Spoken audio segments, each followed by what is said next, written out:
for you today. And we're going to start with a group of our little girls, no, excuse me, our group of our young ladies in the church that are going to come up here and sing for you. But I wanted to introduce you to them. If you were here last year, you might recognize some of them. But if you guys will come on up and we'll tell who your moms are, how's that? All right, this is Brittany Ramirez. I have to think about it before I say it. And she's here with her mom, Christina. This is Layla Turner, and Layla's here with her mom, Kendall. And we also have a cheering section back there with Mimi and the two aunts. And this is Annabelle and Kaylee. Kristen Couples' two daughters. And this is Marjorie Thorne. And Marjorie's here with her grandmother, Mrs. Bearden. And we are delighted. I didn't even see her come in. Where are you? Where's your grandmother over here? Oh, there you are. Okay. We are delighted to have you in. And they have been led by Anna Chastain. Okay, so take it away, ladies. Okay, say test, test at the mic. Say test, test. Test, test. Good? Over here? Okay. I do apologize, I didn't realize it was going to be five. Give me 1 second to make sure it's where it needs to be.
gentlemen, let nothing you dismay.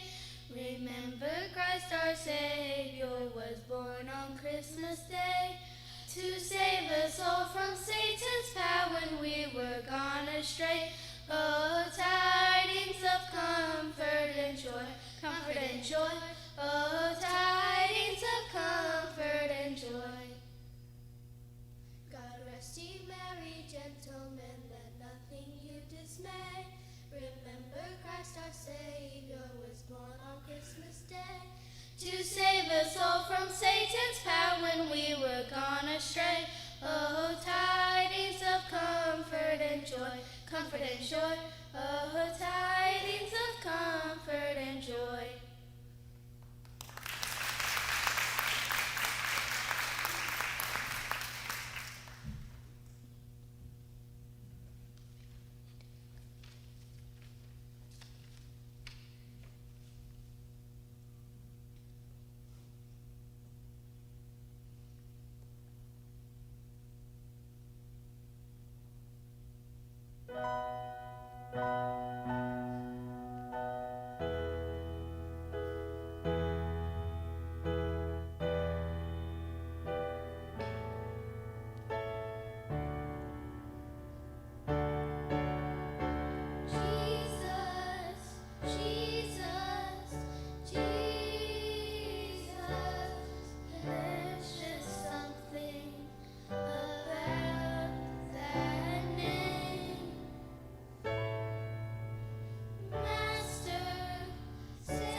Thank you, girls.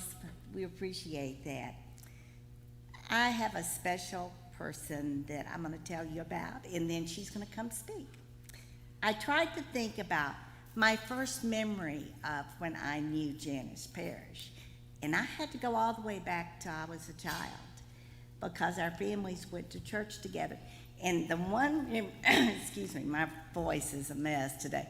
The one memory I had that stood out, I remember driving up the big long driveway in front of Broadmoor, and there was a big station wagon in front of us. And the station wagon gets to the parking lot, and all of a sudden the doors all fly open and all these kids come flying out. And that was my first memory of the Parrish family.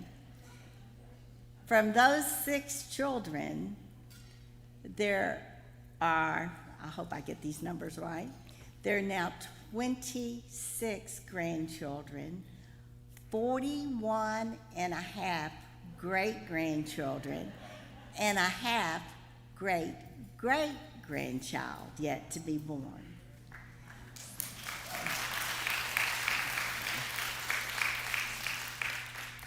I also know that Janis Parrish, she was a Parrish before she married a Parrish, and that was her maiden name. I always thought that was kind of unique. Having all those kids and grandkids, I think, is mind-boggling, but I thought that was rather unique. But that's not the thing that I remembered the most. because I've watched her over the years. And I watched her go through so many tragedies and hurts and things that will make people's knees buckle. And she did something. I watched her live out her faith. And I watched her as she went through all these separate things to put a smile on her face. And she did it all with dignity and grace. And to me, that makes a remarkable woman. So I want you to meet one of my most remarkable women in my life, and it's Janis Parrish.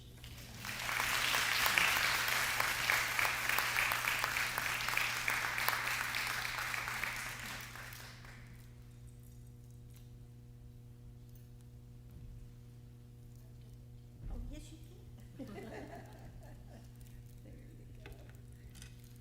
Well, I told Tanya I can't live up to that, but I thought she was going to tell the story about my 6 children coming out of the station wagon, and then when church was over, we were pulling away, and Gilbert looked back up at the hill, and everybody was waving, and we were waving back, and we'd forgotten one of the children.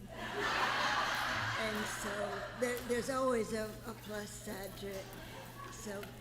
But I appreciate y'all asking me to come today because have you ever had the feeling you can go away for a day? If I go shopping, when I come home from shopping, I can't wait to get my shoes kicked off and maybe get a loose shirt on and get comfortable and all. Because you know what? There's no place like home. There's no place like home. And that's the way I feel when I'm here today. A home is not the surroundings. It's not the building that you're in. It's the people that you love and the people that you know love you. And that's what I've always felt in this church. And so I wanted to scare you real good. And what I was going to do was, when I got ready to speak, I was going to walk up the steps and have a telephone book. And I was going to say, well, I've got my speech already. But I was afraid when I did that, half of you would leave. And so I didn't want to do that. But I probably know most of you. And it's such a sweet memory, you know. And I appreciate the introduction. That was so nice. And my husband was a childhood sweetheart. We were married for 65 years, and so that was a real blessing. And when I was a little girl, I don't know how it was when you were all little girls, but when I was a little girl, people wanted to say, what do you want to be when you grow up? And some little girls would say, I want to be a nurse. Or somebody else would say, I want to be a school teacher. And I said, when I grow up, I want to get married and I want to have babies. And you know what? God was listening to me. And so I did. We had 3 daughters, and then we had 3 sons. And between the 3rd child and the 4th child, when I went to the hospital to have the 4th child, the doctor came back to tell Gilbert, said, your baby's fine, your wife is fine, everything could not have gone better. Gilbert looked at him and said, you don't have to tell me, I already know I've got another girl. And the doctor said, you're not so smart, you had a boy. And so then we had 3 boys, so that was such a blessing. And I'm sure there are others in this room that could say what I say, but we were members here at Broadmoor for 50 years, and those were such wonderful years. Those were, I would have to say, now looking back, they were probably the happiest years of our lives, not just mine, but my husband's too. So we joined at Broadmoor. I don't know, does anybody here besides me remember Dr. Ira Cole? Yeah, well, Dr. Ira Cole was the preacher here then, and we had lived out my husband was in dental school, and he graduated, and he had a chance to move in with an office building with 2 pediatricians here in Raleigh. And so we were we moved to Raleigh, bought a little house here, and we were visiting churches, and we visited Broadmoor, I think, for 2 Sundays. And when Dr. Cole gave the invitation, he left the pulpit, he left the platform, and he came down and looked at Gilbert, and he said, Dr. Gill, don't you think it's about time you joined this church? And Gilbert looked at him and he said, well, Dr. Cole said, I really kind of had in mind visiting all the churches in the community. He said, you don't need to go anywhere else. He said, we'll help you and you'll help us. And so we joined Broadmoor, and we were members here for 50 years, and it was wonderful. We were here when, of course, you all remember Jack May, and you remember Dick Sisk, and I was trying to remember, and of course now Bo and all. And I don't know if Lisa remembers, but the first Sunday that Bo came here to preach, I think maybe Gilbert was on the committee that called him. But anyway, when the sermon was over, Gilbert looked at me and he said, who's going to take Bo and Lisa to lunch today? And I said, I don't know. I don't think we thought about that. So he said, well, y'all go eat lunch with us.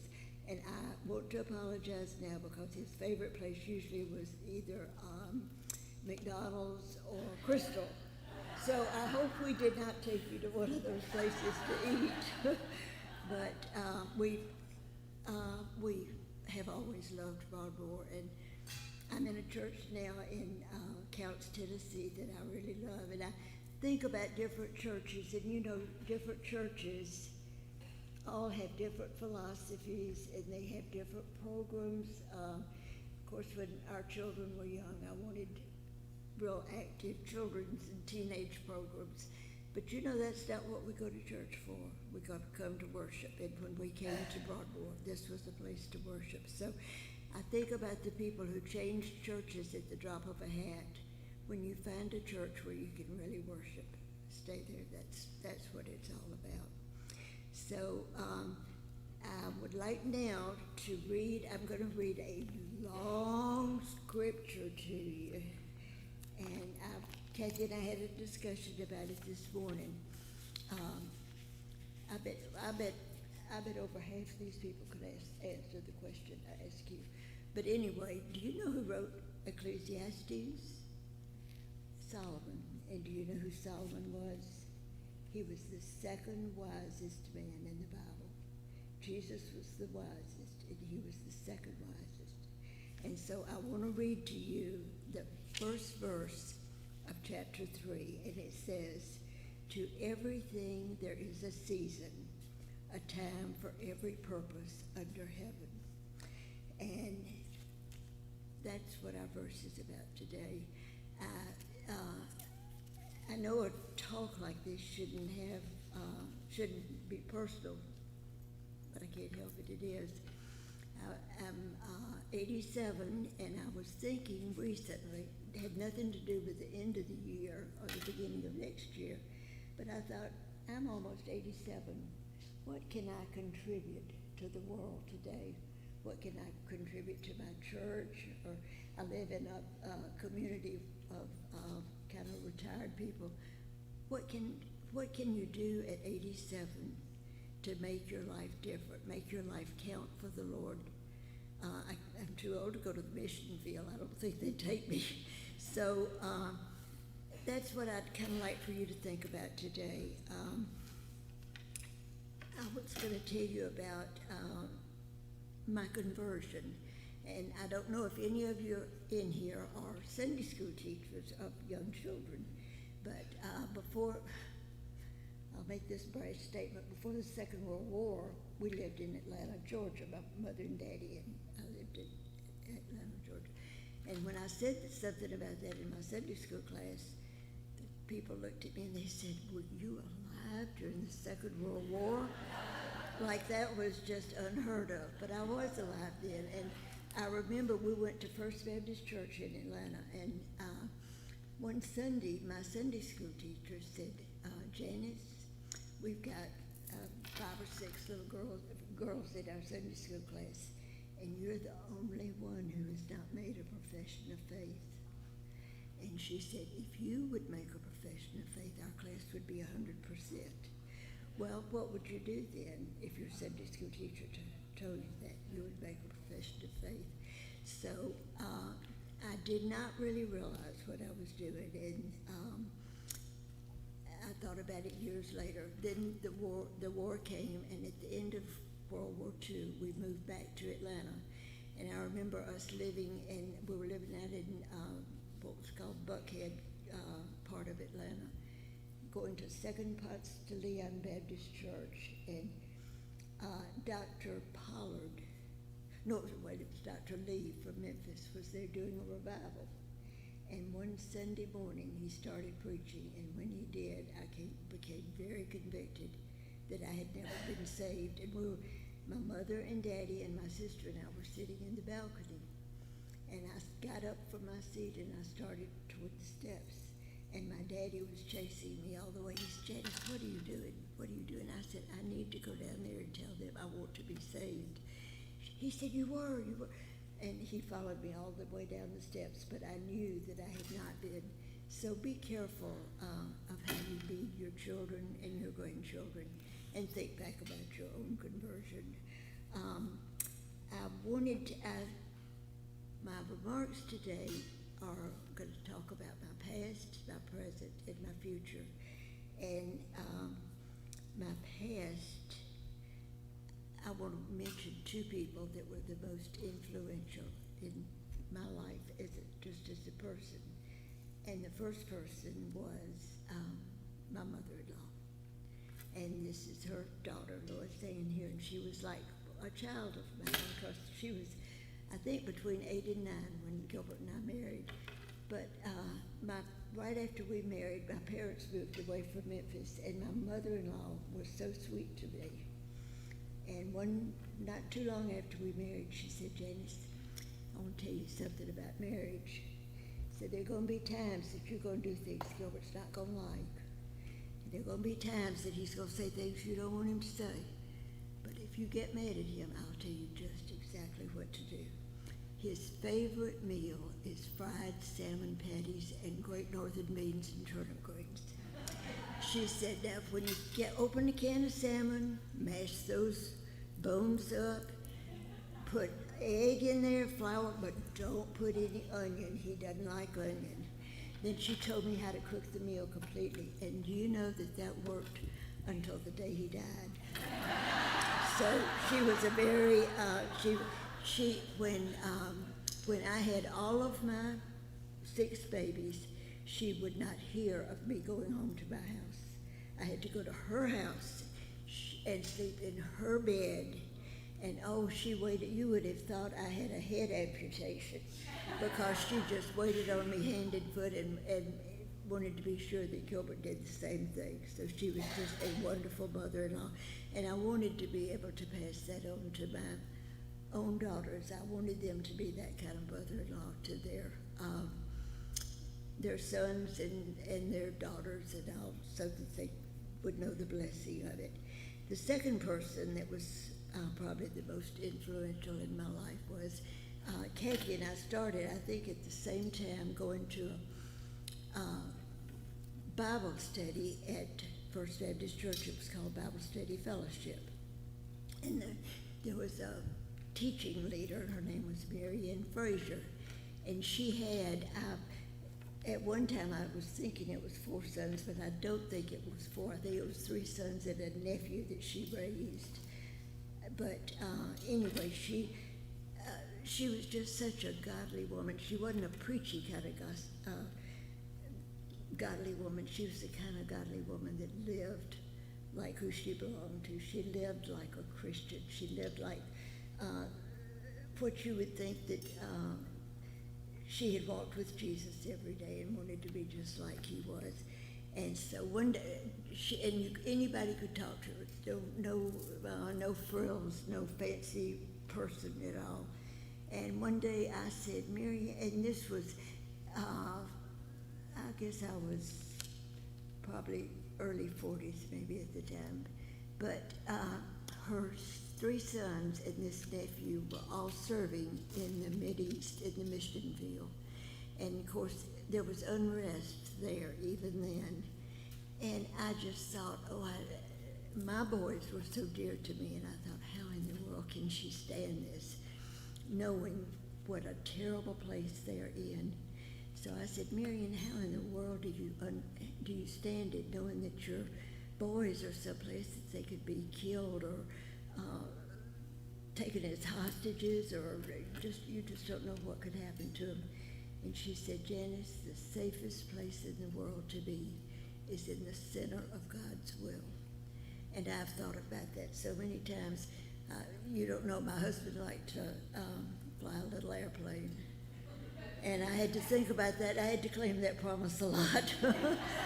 But it is so true. It was true then, and it's true today. The safest place to be is in the center of God's will. At this time of the year, I think we all look back. I look back at this year and I think about all the things I wish I'd done that I didn't do. I hope you don't have that problem. Or the things I said that I wish I hadn't said, or the things I thought that I wished I hadn't thought. But I think that in God's goodness, that's why he made day and night. It's for us. We don't have to live with those mistakes that we made yesterday. When we go to sleep tonight and we wake up in the morning, we may not see sunlight or anything, but we will have daylight and we'll have a new day, and we'll be able to start all over again.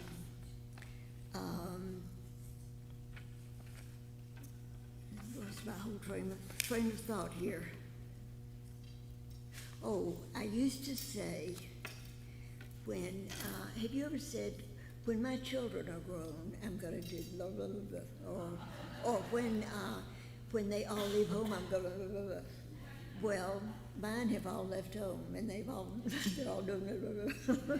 So, but I thought back about this time of year. One of my favorite Christmas movies is It's a Wonderful Life with Jimmy Stewart. And do you remember in that movie that he's visited by Clarence the angel?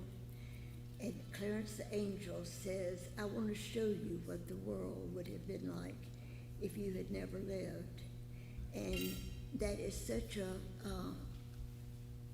inspirational thought for each of us. Do we want to live a life that would make the world a better place because we have lived in it? Every morning I try to walk. I'm a big walker. I try to walk a half a mile. But it's really just to get my circulation going and to get me going. And this one morning, in fact, it was July 17th, 2023, and I was walking, and I had seen a lady coming out, real attractive lady, and she had a little car that was blue on the bottom and white on the top. I always noticed her because she was just real attractive. And so I was bouncing along, and I said, you on your way to work? And she said, I sure am. And I said, and I didn't know her name. I said, well, you have a good day. And she said, you too. And I said, well, I'm going to, because I'm 37 years old today. Today's my birthday. And she looked at me and she said, well, the world is a better place because you're in it. And that's all she said. And I mulled that over in my mind for 2 or 3 days.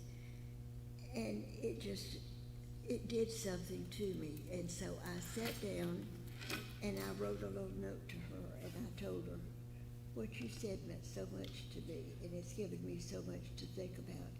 And when I wrote this note, I didn't know when I would see her again, so I rolled it up, and when I walked the next morning, I stuck it in the handle of her car. And I thought that was the end of the story.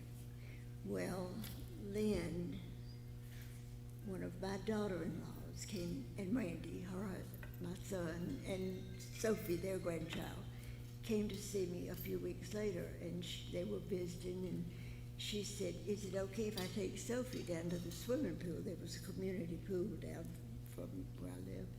And I said, sure. And so she came back, and I said, well, did you have a good time? And she said, yes. I said, well, was it crowded? And she said, there was only one woman there.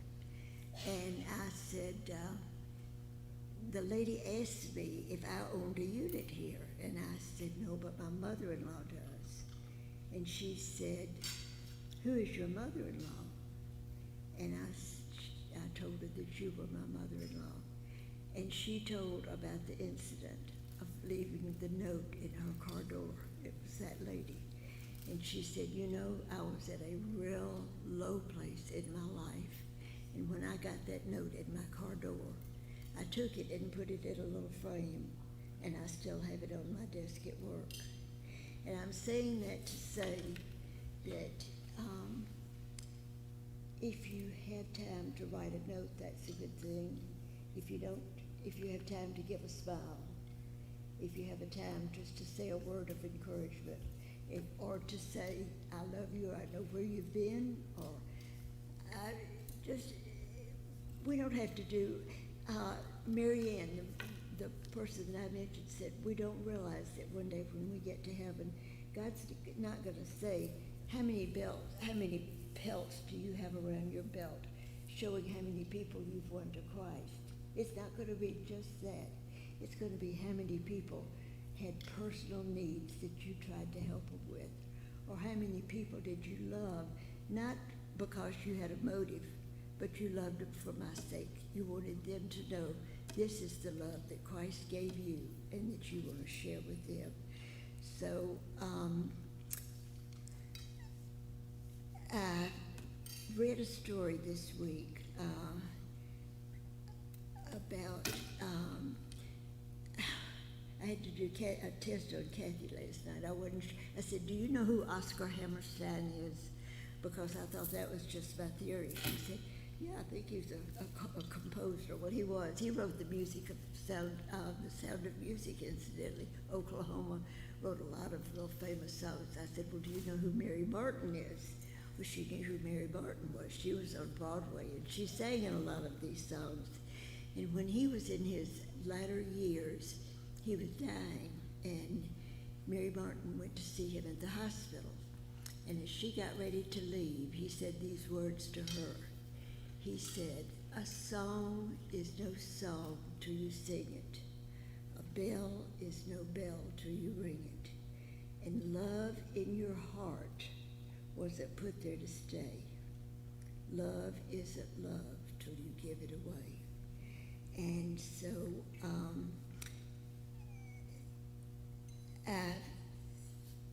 I'm sure you all know that Gilbert was killed in a car wreck a little over four and a half years ago. But I thought back about something that he told me happened to him when he was in dental school.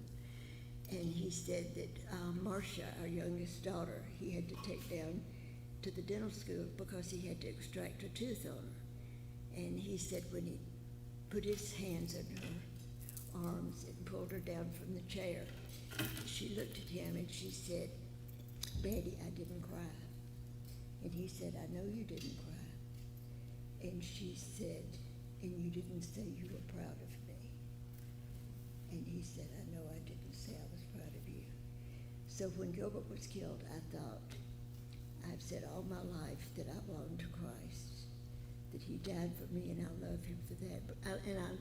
I love him knowing that I'll be with him and with all of those that I have loved all of my life for eternity. And so I want to be the one who says, when I die, I want Jesus to say, I'm proud of you, for not for living like me, but for trying to live like me. And as we close today, I want to give you one thought, and I have a little something I want you to take home with you when you go home today. But it's, Jesus said, today is my gift to you, but how you use it is your gift to me. Thank you.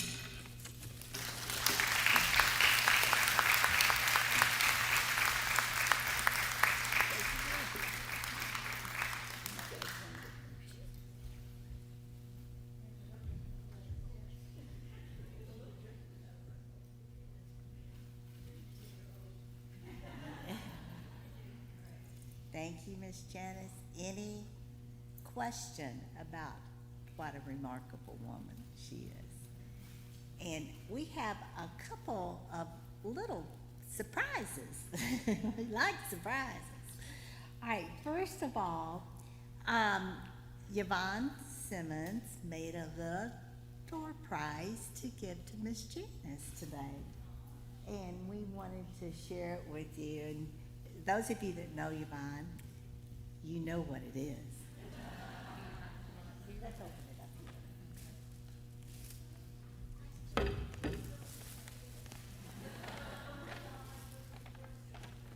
have no idea what it is, so I don't know which way to open it. Put it this way. Oh, it's a Christmas. Yeah. Okay.